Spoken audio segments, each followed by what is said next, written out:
Hi everyone, today I'll be showing you my new Buckybar Cannon. It's a Buckybar Cannon Generation 2. The reason why it's Generation 2 is what's inside this project box. Got a little bank of capacitors in there being charged by a flash driving unit, and the capacitors are 330 volt. I'll shoot it and let you see how much more powerful it is for the capacitors. A couple of you have recommended that I use capacitors, and I've decided to put a bit of effort into this project and make it happen. So here we go. Oh, better put that in. Using steel projectiles. Make sure that's all the way in. I really love the gold and black gold Buckybars. Here we go. My trigger button on this side. That's the charging one, the red one. See the LED come on there, just about. Boom. Sounds much more powerful. Any more powerful, I think that will go through the can. And what I'm going to be doing is putting a second coil on here soon. And when I do that, I'll upload that video. I'll charge that back up. And while that's charging, I'll go through the complicated parts of how I made it. A bit further back. Now I've drawn a diagram of how the circuit is put together. Now the interesting thing that I've recently learned about is these triacs. Now these triacs are a solid state switch device. So a bit like a relay, but it's not. It's a triac. And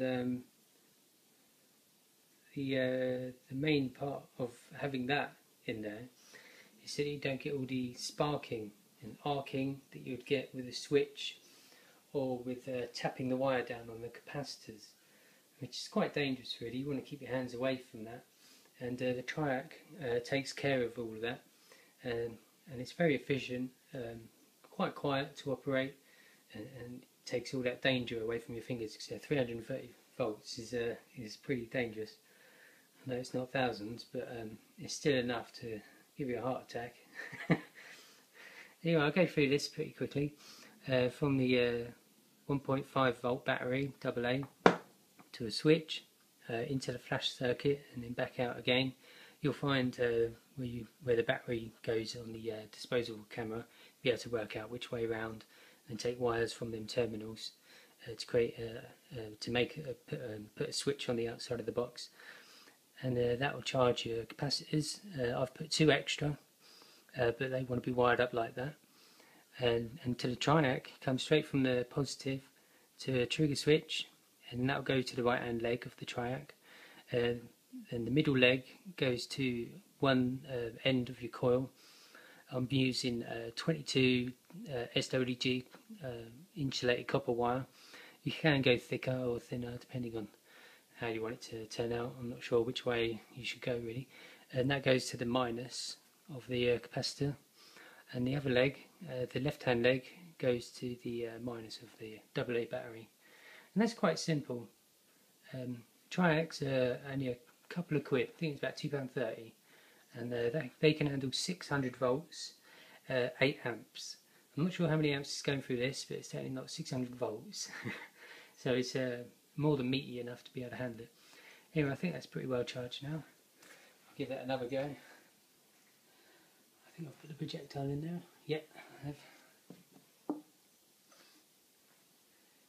There we go.